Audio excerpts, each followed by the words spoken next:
Olá, graças e paz a todos. Gostaria de fazer uma reflexão sobre uma matéria que eu li, cujo título é A ciência é capaz de comprovar a existência de Deus? E essa matéria eu li na BBC Brasil, escrita originalmente em inglês pela Monica Grady, pela The Open University, The Conversation. E eu quero compartilhar com vocês os meus pontos de vista a respeito dessa matéria, desse tema. Não no sentido de ridicularizá-la, pois todos nós temos a liberdade de crer em algo e até mesmo descrer. Principalmente porque eu também sou incrédula. Tá? Eu admito que não acredito em muitas coisas. Minha resposta aqui vai ser para, de repente, ajudar a esclarecer algumas diferenças entre a fé entre a fé, né, e a ciência, né? Como que fé e ciência às vezes não, não se bifurcam, né? Tem alguns momentos que a fé e a ciência vão andar em linhas paralelas. Ambas são úteis, ambas são essenciais para a nossa vida, mas tem momentos que elas não se fundem. Cada um vai adotar um caminho diferente. E para começar, vamos recorrer à Bíblia, porque nada revela melhor Deus do que a própria Bíblia. Não tem teologia, não tem livros, não tem pastores, rabinos, padres, que revelem Deus melhor do que a própria Bíblia. E os textos bíblicos que eu vou ler, não só agora, mas em todo o vídeo, tem como base a Nova Versão Transformadora. O primeiro texto está em Isaías 55, versículo 8 e 9, que fala o seguinte: Meus pensamentos são muito diferentes dos seus, diz o Senhor, e meus caminhos vão muito além dos seus caminhos. Pois, assim como os céus são mais altos que a terra, meus caminhos são mais altos que os seus caminhos, e meus pensamentos mais altos que os seus pensamentos. 1 Coríntios 2, 13 a 15 fala o seguinte: Quando lhes dissemos isso, não empregamos palavras vindas da sabedoria humana, mas palavras que nos foram ensinadas pelo Espírito, explicando verdades espirituais a pessoas espirituais. Mas o homem natural não aceita as verdades do Espírito de Deus. Elas lhe parecem loucura e ele não consegue entendê-las, pois apenas quem é espiritual consegue avaliar corretamente o que diz o Espírito. Quem é espiritual pode avaliar todas as coisas, mas ele próprio não é avaliado pelos outros. Então, colocadas essas duas passagens, vamos ao primeiro ponto, a primeira questão no texto, que diz o seguinte, essa foi uma pergunta feita por um senhor chamado David Frost, de 67 anos, na cidade de Los Angeles. Ele diz o seguinte: Eu ainda acreditava em Deus e agora sou ateu, quando ouvi a seguinte pergunta em um seminário feita pela primeira vez por Einstein, e fiquei impressionado com sua elegância e profundidade. Se existe um Deus que criou todo o universo e todas as leis da física, Deus segue as próprias leis de Deus? Ou Deus pode suplantar suas próprias leis, como, por exemplo, viajar mais rápido do que a velocidade da luz, e assim ser capaz de estar em dois lugares diferentes ao mesmo tempo? A resposta poderia nos ajudar a provar se Deus existe ou não, ou é aqui que o empirismo científico e a fé religiosa se cruzam sem nenhuma resposta verdadeira?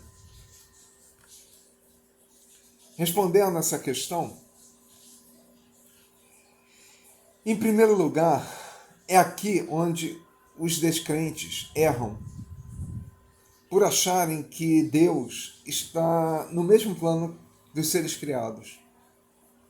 Ele não está, queridos. Deus, ele, apesar de ter criado todas as coisas, ele não se limita à própria criação. Ele não fica restrito ao nosso tempo e espaço. Isso me fez lembrar de uma conversa que eu tive com um senhor da Testemunha de Jeová. Eles estavam no prédio, no prédio que eu morava, distribuindo folhetos e tal, e conversando com as pessoas. Quando eu cheguei no mercado com a minha esposa, com uma penca de saco de compras, na época a gente estava de táxi, não tinha carro ainda. E enquanto estava na portaria botando as bolsas para dentro, para poder levar para o apartamento, ele perguntou se que poderia conversar comigo sobre a palavra de Deus, sobre a Bíblia. Eu falei, sim, podemos conversar, mas deixa eu levar primeiro as bolsas lá para cima e depois eu volto para conversar contigo. E tá, tudo bem.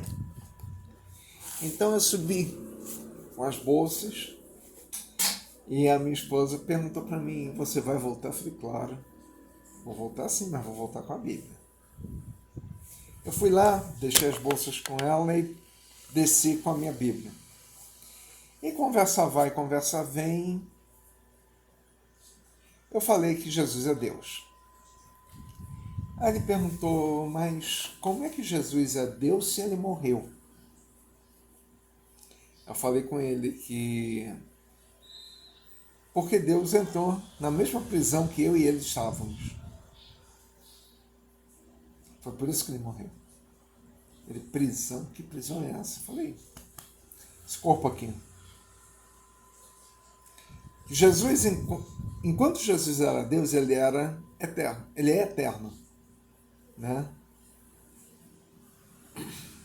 Mas no momento que ele vem na forma de uma criança, né, nasce do ventre de Maria e se torna homem, ele passou a compartilhar conosco a nossa prisão, a nossa cela. Ele, quando veio no formato humano, ele passou a compartilhar conosco das mesmas limitações que nós temos, de morrer, ter fome, ter sede. Ele só não compartilhou uma limitação nossa, a de pecar. Ele nunca pecou. E se você pegar a Bíblia, de Gênesis até Malaquias, em todo o Antigo Testamento, Deus sempre vai tentar estabelecer uma aliança com o homem. Seja com Adão, seja com Noé, seja com Abraão, seja com Isaac, seja com Jacó, seja com a nação de Israel. Deus sempre tenta estabelecer uma aliança com o homem. E essa aliança sempre quebra. Sabe por quê? Porque o homem é pecador. O homem é falho. Ele sempre vai pecar. Independente do que ele faça, ele sempre vai pecar. Então, Deus, ele viu que com o homem não tem como estabelecer uma aliança. Ele sabia disso.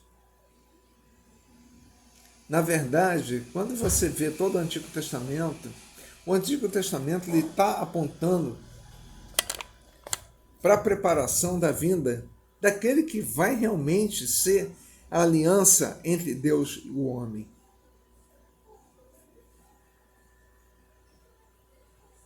E essa aliança entre Deus e o homem foi estabelecida com Deus feito homem. Jesus, ele veio no formato de homem para ser o mediador da aliança perfeita Ele foi um sacerdote perfeito porque ele era sem pecado. E ele foi o cordeiro perfeito porque ele morreu uma única vez por todos os nossos pecados. Isso está lá na carta aos Hebreus. Então, essa foi a única vez que Deus entrou na nossa dimensão. Fora isso, Deus ele não habita na nossa dimensão. Deus ele não se limita ao nosso tempo e ao nosso espaço. Ele está na eternidade. E tem uma passagem bíblica que eu acho muito linda, né? E é um dos fundamentos da minha fé em Cristo, que ela fala o seguinte, está lá em Filipenses 2, 6 a 8. Embora sendo Deus, não considerou que ser igual a Deus fosse algo a que devesse se apegar. Em vez disso, esvaziou-se a si mesmo, assumiu a posição de escravo e nasceu como ser humano. Quando veio em forma humana, humilhou-se e foi obediente até a morte, e morte de cruz. E aqui começo a responder a primeira pergunta. Em primeiro lugar, Deus não nega a si mesmo, no sentido das leis morais que ele impôs. Assim como ele considera a transgressão qualquer quebra das suas leis pelos seres que ele criou, como aconteceram com Satanás.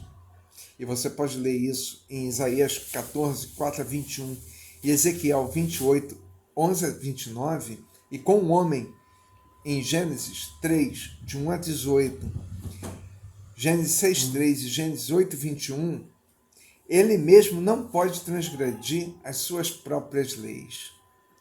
Como está ali em 2 Timóteo 2, 11 a 13, que fala que Deus não pode negar a si mesmo. Porque ele vai permanecer fiel, mesmo que nós sejamos infiéis. Deus ele não se nega. Deus ele não se autotransgride em momento algum. A natureza de Deus é diferente da nossa. Ele é espírito, nós somos carne e ossos. Como está ali em 1 Coríntios 15, 35 a 50. E o versículo 50 fala que nós não... o reino de Deus não pode ser herdado pelo corpo físico. Esse corpo mortal aqui não pode herdar o reino de Deus. Quando Paulo fala sobre o arrebatamento, nessa mesma passagem, ele fala que aqueles que estiverem vivos serão transformados. Ou seja, essa natureza aqui, queridos, não entra no reino de Deus. Por mais santo que sejamos, é necessário que esse tabernáculo seja desfeito para que a habitação eterna possa entrar no reino de Deus. E também Jesus responde à mulher samaritana, revelando a natureza de Deus. Está lá em João 4, 21 a 24, que ele fala que Deus é espírito e seus adoradores devem adorá-lo em espírito e em verdade. E as hipóteses de viagem na velocidade da luz e estar em dois lugares ao mesmo tempo são pretensões da fantasia humana.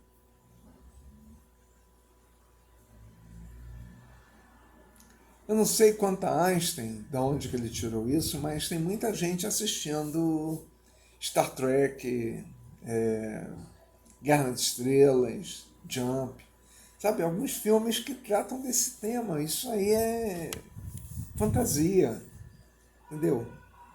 Isso é conta da carochinha.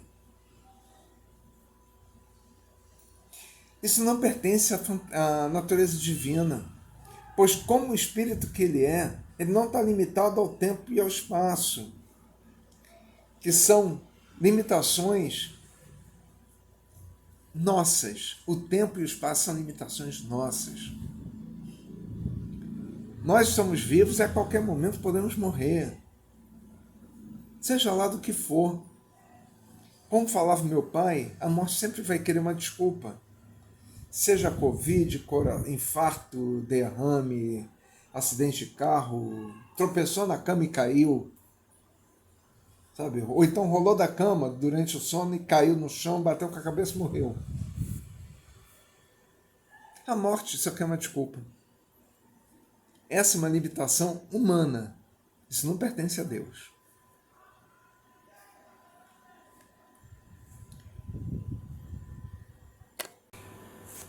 A segunda pergunta levantada no texto diz o seguinte: eu estava em confinamento quando recebi essa pergunta e fiquei instantaneamente intrigado. Não é de se admirar o momento. Eventos trágicos, como pandemias, muitas vezes nos levam a questionar a existência de Deus. Se existe um Deus misericordioso, por que uma catástrofe como essa está acontecendo? Eu respondo o seguinte: Deus não existe, Deus é. Ele não precisa do conceito existência para ser crido ou não. Na verdade, qualquer prova que você venha trazer sobre a existência de Deus vai ser contestada por quem não acredita, por quem não crê. Primeiro, a natureza é uma prova incontestável de que alguém a projetou e organizou. Pega uma noite estrelada, sabe? Vai para um lugar assim que não tenha muita luz artificial. Dá uma olhada no céu. Você acha que uma explosão vai produzir a grandiosidade que é o espaço sideral? Me diz.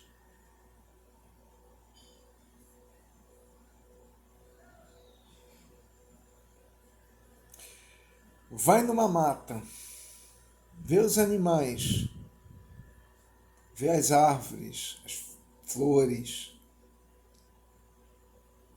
o barulho do rio correndo, uma cachoeira. Isso é produzido do acaso?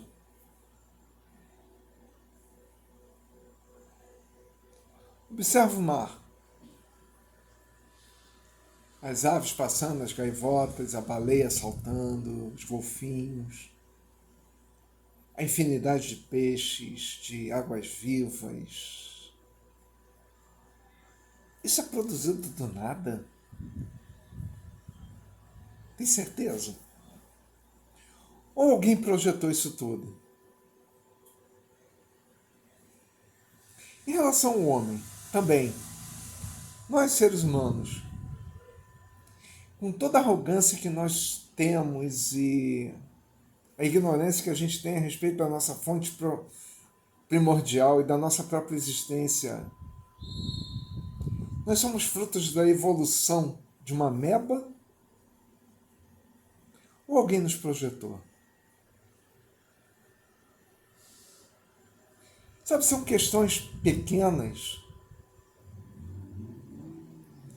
que me fazem ter mais certeza de que houve alguém por trás de tudo que está criado do que tudo isso ter surgido de uma mera explosão. Até mesmo a nossa tecnologia, estou usando aqui um fone Bluetooth, estou gravando num tablet, estou lendo através de um computador. A inteligência do homem em produzir toda essa tecnologia, energia elétrica que é necessária para carregar tanto o computador quanto o tablet, tudo que a gente tem em casa. Hoje nós temos energia solar também. Toda essa tecnologia que existe são frutos de uma evolução de uma ameba ou de uma explosão, ou alguém projetou antes disso tudo?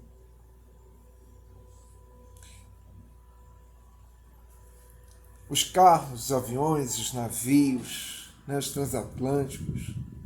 Duas coisas que me chamam muita atenção são o transatlântico e alguns aviões de carga, como o Antonov.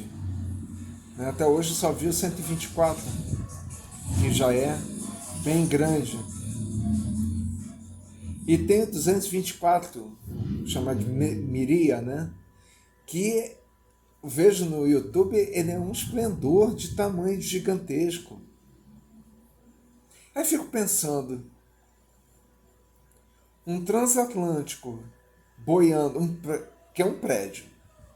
Transatlântico não é uma coisa pequena, é um prédio. Boiando no meio do mar. E esse Antonov, esse avião, também que é outro prédio, voando. Isso é fruto de uma evolução, de uma ameba? Ou alguém por trás deu ao homem a inteligência de produzir essas coisas?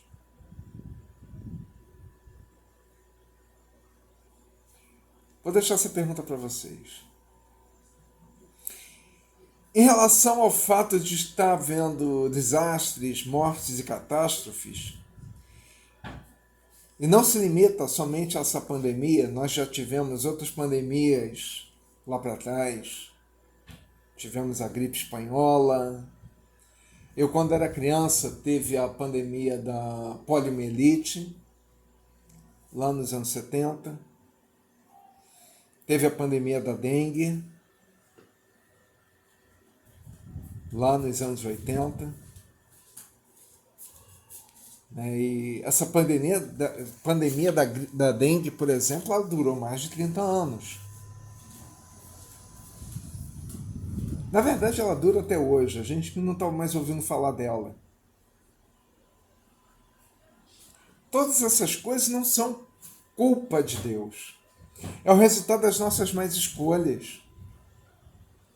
A partir do momento que o homem quis ser independente de Deus, lá na escolha errada que foi feita no Éden, creia você ou não nisso, tá? Está registrado. O homem foi seguindo seu destino e seus instintos, usando e abusando dos elementos naturais, matando e destruindo os demais seres vivos, comendo animais e plantas que são indevidos à ingestão humana, poluindo e degradando a água e o ar. E até mesmo a manipulação genética pode gerar danos insustentáveis. E aí eu pergunto, esse coronavírus atual não seria isso? Uma manipulação genética que deu errado? Eu acredito que ninguém vai responder isso.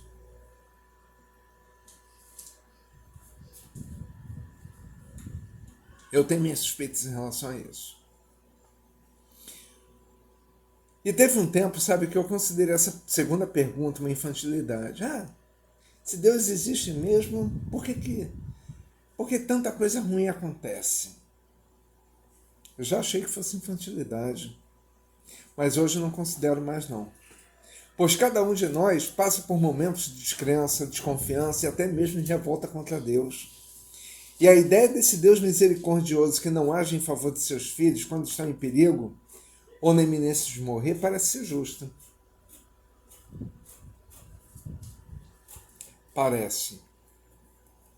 Mas ao contrário do que as pessoas dizem, né? Essas que dizem que abandonaram a fé porque Deus não lhes atendeu em algum momento, eu acho que nunca houve essa fé. Existia aí sim a crença numa fantasia, né? Num mito que lhes foi transmitido como fé. Porque se você conhece a Bíblia como a palavra de Deus e não um mero livro religioso, você não vai deixar que esses mitos abalem sua fé. Você vai saber filtrar o Deus que está ali na Bíblia e o Deus que é usado como meio de alguns mercenários se aproveitarem da crença alheia.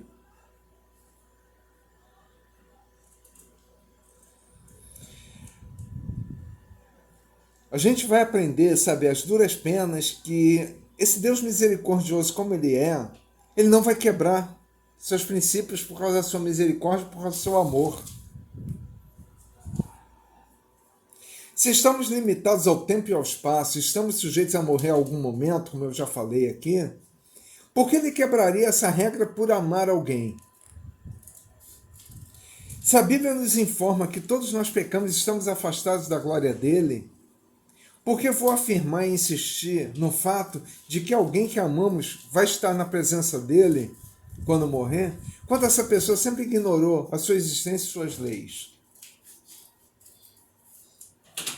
Enquanto estava vivo, estava no oba-oba, fazendo a sua própria vontade, não queria saber de Deus nem de nada a respeito de Deus, e a pessoa morre e a gente vai dizer, ah não, agora ele está com o Senhor. Sério mesmo?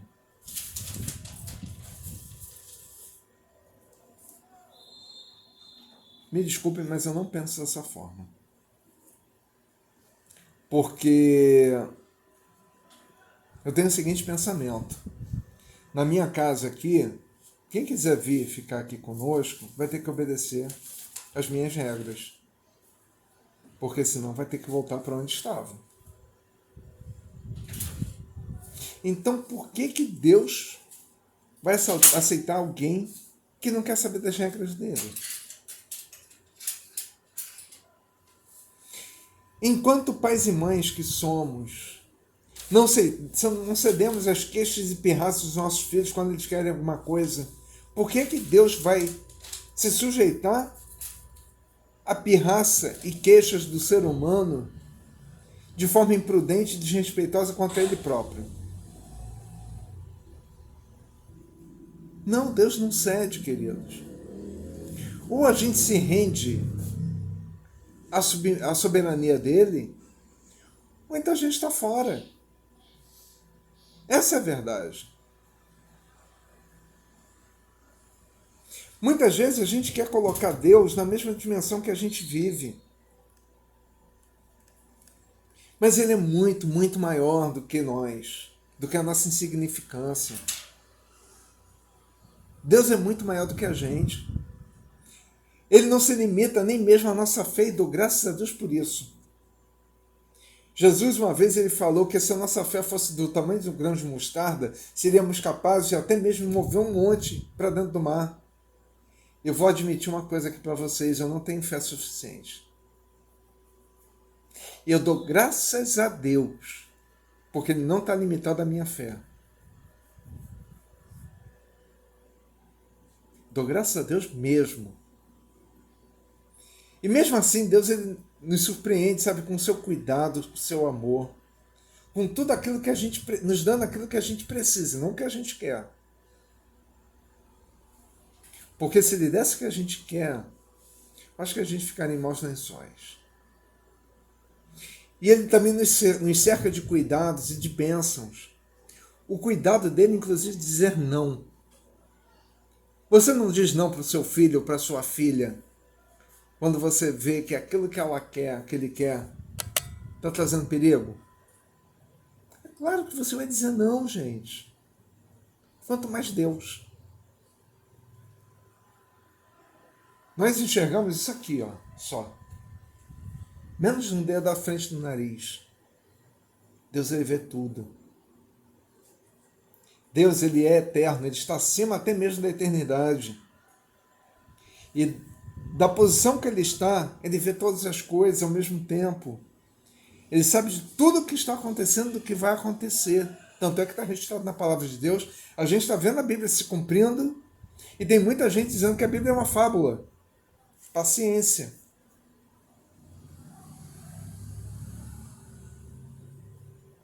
Não tem o que explicar para a gente assim. Infelizmente. Parece que eu estou sendo infantil a carola com as respostas que eu estou dando, porque eu estou só usando a Bíblia. Mas, experiência minha mesmo, vou até compartilhar aqui com vocês. Com 3 anos de idade, eu tive febre reumática e cheguei aos 43 graus. E fiquei em coma por 6 horas. Minha mãe fala que meu queixo soltou. A língua veio toda para fora.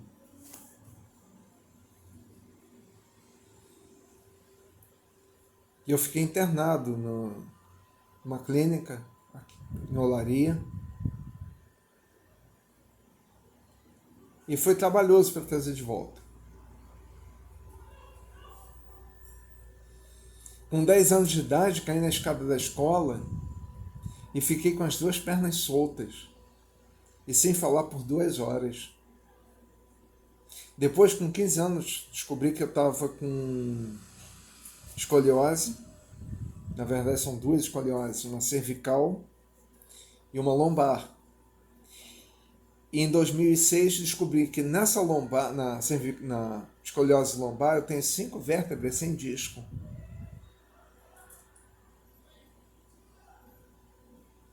E mesmo assim posso andar. Uma vez eu brinquei com um fisioterapeuta quando eu fui fazer RPG, nesse período que eu fiquei sem andar em 2006. Ele perguntou, como é que você anda com uma coluna dessa? Eu brinquei com ele que... Perguntei para ele, você já viu marionete? Ele, já. Pois é. Aqui, ó, tem umas cordinhas aqui. E Deus lá em cima fica assim, ó, fazendo assim, eu vou andando.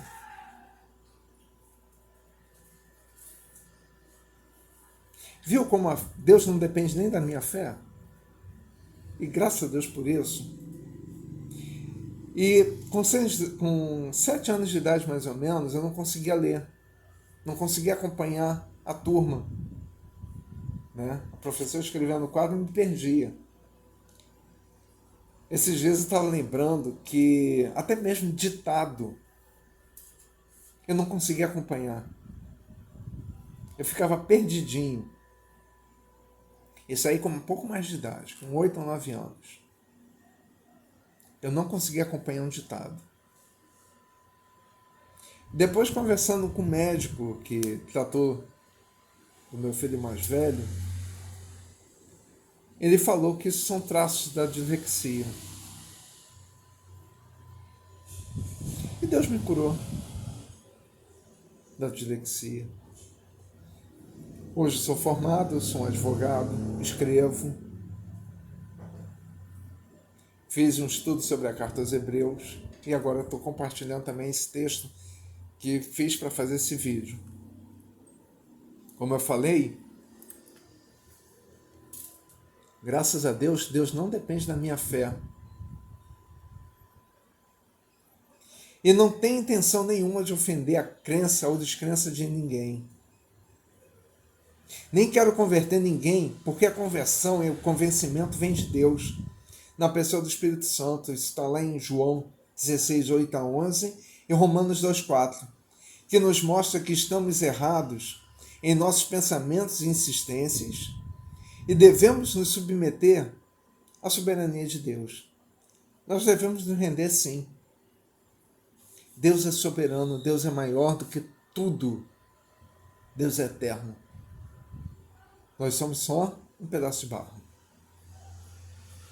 que hoje está aqui e amanhã sabe-se lá onde está.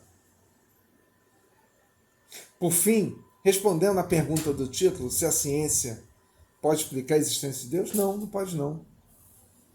Porque a ciência é o meio pelo qual Deus concede ao homem a explicação de toda a natureza, e não sobrenatural e metafísico. O conhecimento sobrenatural e do metafísico só é dado àqueles que se rendem à soberania de Deus. Tudo que é abordado pela ciência se limita ao homem e à sua prisão, o espaço-tempo. Então, grande abraço e que Deus lhes abençoe ricamente. Tchau.